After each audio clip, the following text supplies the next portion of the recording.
नमस्कार, welcome to my channel Zoobo Bio. मैं हूं वीरेंद्र कुमार वर्मा। इससे पहले के लेक्चर में हमने 7 क्वेश्चन किए थे। आज हम उससे आगे के क्वेश्चन करेंगे।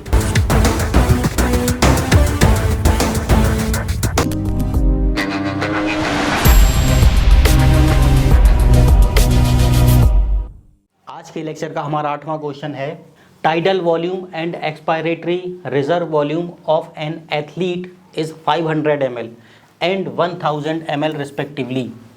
What will be his expiratory capacity if the residual volume is 1200 ml? ये कह रहे हैं कि जो टाइडल वॉल्यूम है वो दिया है 500 ml और एक्सपायरेटरी रिजर्व वॉल्यूम इसमें दे रखा है 1000 ml। तो ये एक्सपायरेटरी कैपेसिटी पूछ रहे हैं। आप जानते हैं एक्सपायरेटरी कैपेसिटी का फार्मूला क्या होता है। Expiratory capacity is equal to tidal volume plus expiratory reserve volume. Expiratory reserve volume, इसमें टाइडल वॉल्यूम क्वेश्चन में दे रखा है 500 ml और एक्सपायरेटरी रिजर्व वॉल्यूम दे रखा है 1000 ml। 1000, इन दोनों को जब ऐड करेंगे तो वो आएगा 1500 ml, 1500 ml। तो इसका जो आंसर होगा वो होगा 1500 ml। इसका बी ऑप्शन सही होगा। ये फॉर्मूला है एक्सपायरेटरी कैपेसिटी का। लंग्स की पल्मोनरी कैपेसिटीज के फॉर्मूला बताइए। ये हैं लंग्स की पल्मोनरी वॉल्यूम्स एंड कैपेसिटीज़ के फार्मूला। इसमें पहला फार्मूला जो पढ़ने वाले हैं वो है vital capacity is equal to tidal volume plus inspiratory reserve volume plus expiratory reserve volume.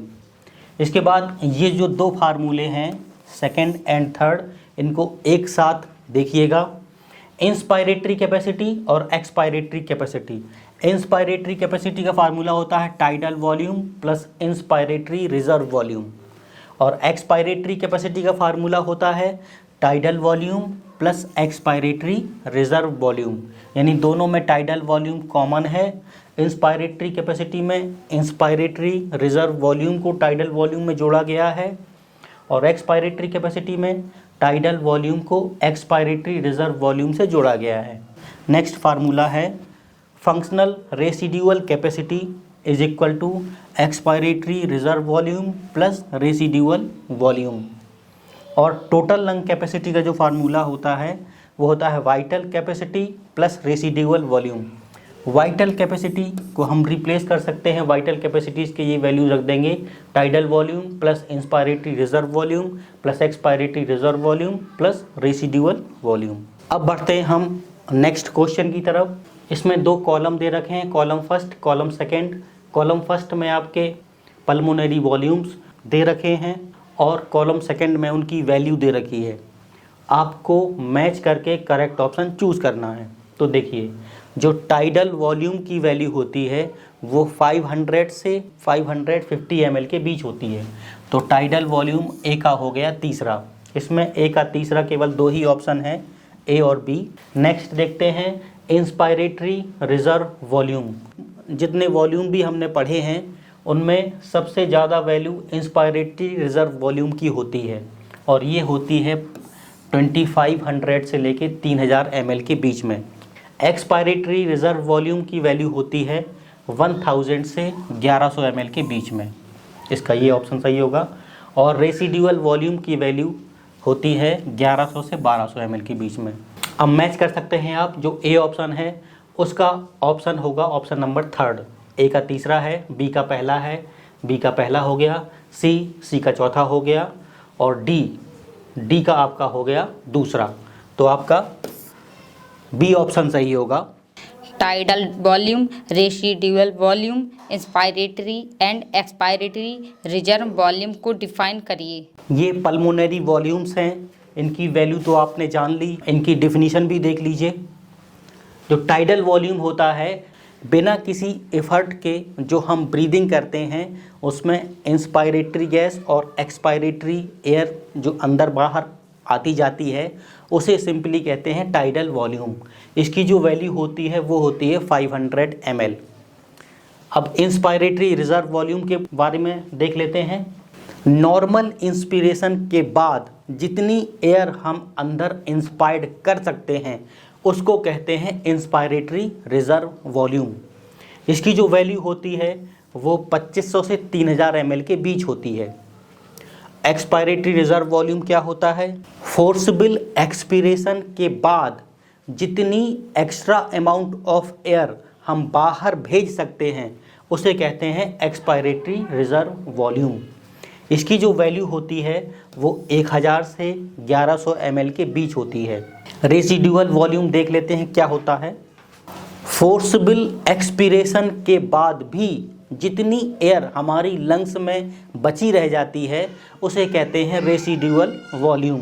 इसकी जो अमाउंट होता है ये 1100 से 1200 ml के बीच होता है। अब इसको याद कैसे रखेंगे? देखिए, टाइडल वॉल्यूम की वैल्यू सबसे कम होती है यानी 500 ml।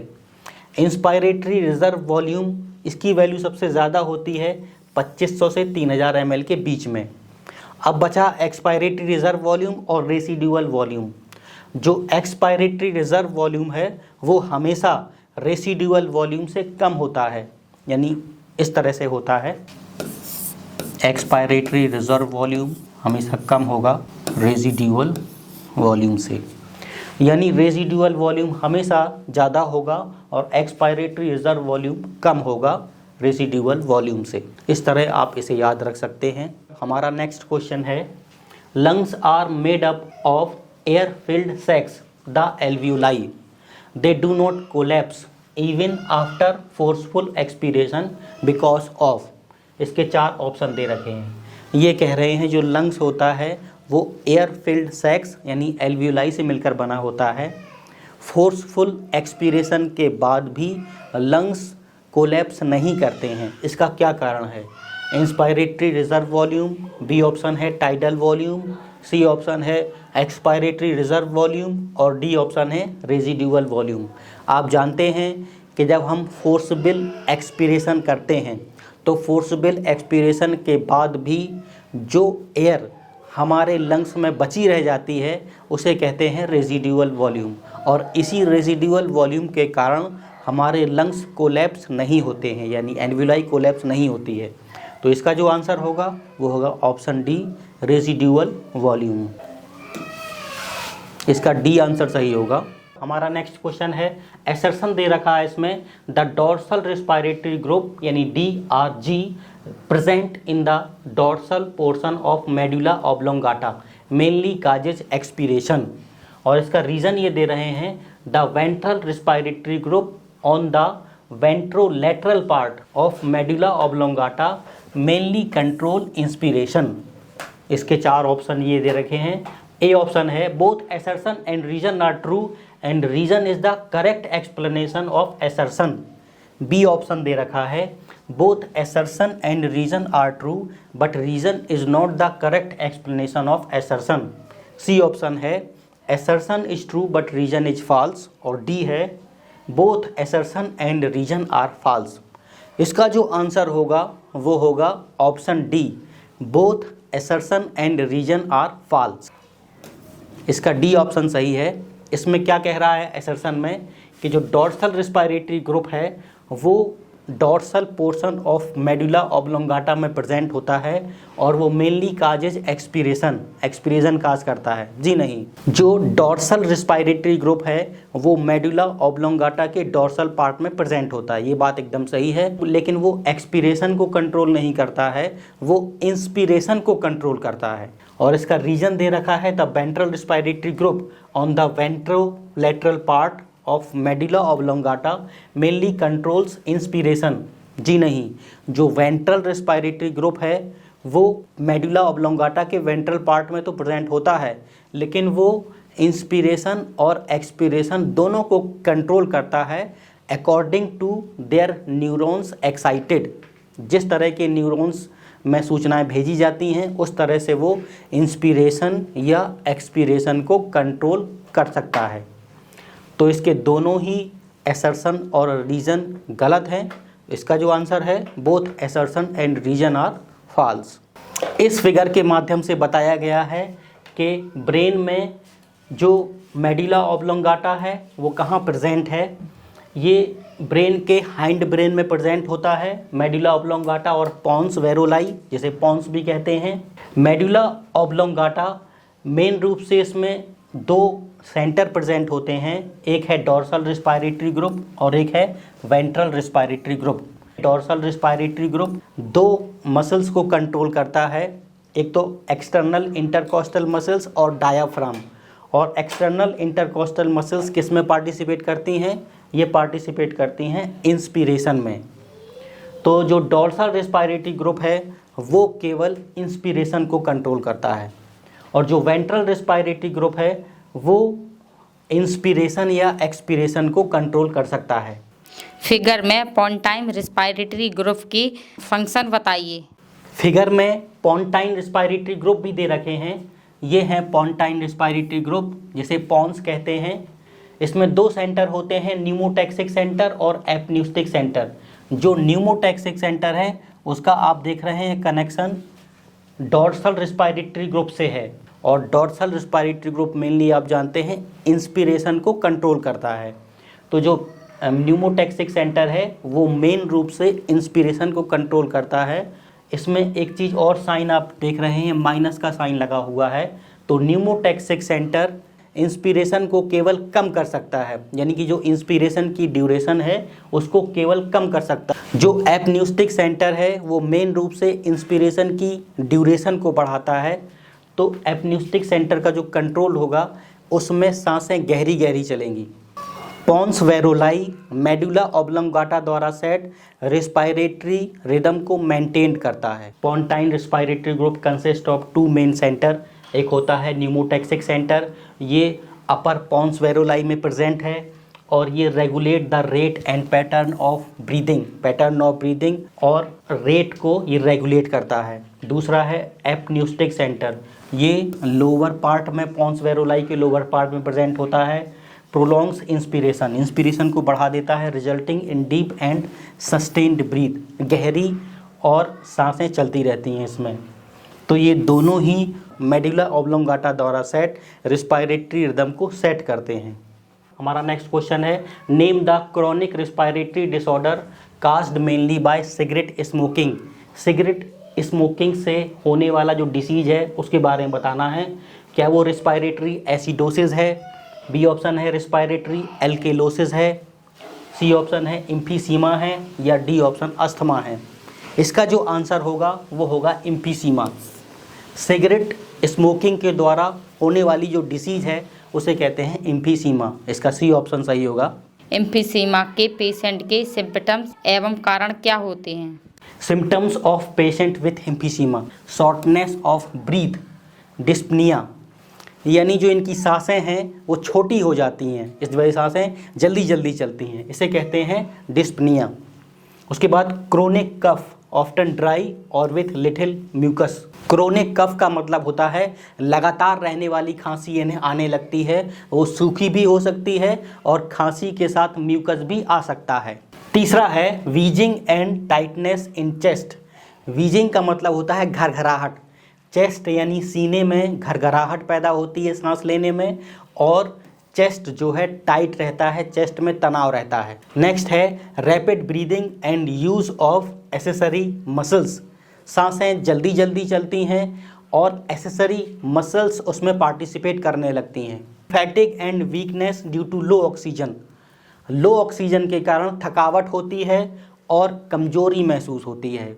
मेन काज ऑफ इम्फीसीमा, इम्फीसीमा के मेन कारण क्या हैं? पहला जो सबसे बड़ा कारण है वो है cigarette smoking. The most common cause क्या है इसका? Cigarette smoking. उसके बाद दूसरा है air pollution and industrial dust. Industrial dust और एयर पोल्यूशन भी इम्फीसीमा का कारण हो सकते हैं। उसके बाद क्रोनिक रिस्पायरेटरी इन्फेक्शंस। जब कोई क्रोनिक रिस्पायरेटरी इन्फेक्शन हो जाता है तो वो भी इम्फीसीमा का कारण बनता है। अब इम्फीसीमा में देख लेते हैं मेनली होता क्या है। In emphysema alveolar walls are damaged leading to the loss of elasticity and fusion of alveoli into larger fewer sacs। जो एल्वियोलाई होता है उसकी जो दीवार होती है वो डिस्ट्रॉय हो जाती है, जिस वजह से उनकी इलास्टिसिटी और उनका जो बहुत ज़्यादा नंबर में एल्वियोलाई होते हैं वो भी कम नंबर में कन्वर्ट हो जाते हैं। जिस वजह से होता क्या है, this reduces the surface area of gas exchange and causes trapped air resulting in over inflation. जब जो एल्वियोलाई की वॉल्स है वो ख़त्म डिस्ट्रॉय हो जाती है, नष्ट हो जाती है, तो जो टोटल सरफेस एरिया है वो कम हो जाता है, जिस वजह से गैस एक्सचेंज के लिए सरफेस एरिया कम मिलता है और जो एल्वियोलाई होते हैं, लंग्स होते हैं, उनमें सूजन आ जाती है, जिस वजह से जो एयर होती है वो पूरी रेस्पिरेशन में पार्टिसिपेट नहीं कर पाती। ये फिगर आप देख सकते हैं, ये एम्फीसीमा से ग्रसित लंग्स के एल्वियोलाई को दिखाया गया है और ये नॉर्मल एल्वियोलाई को दिखाया गया है।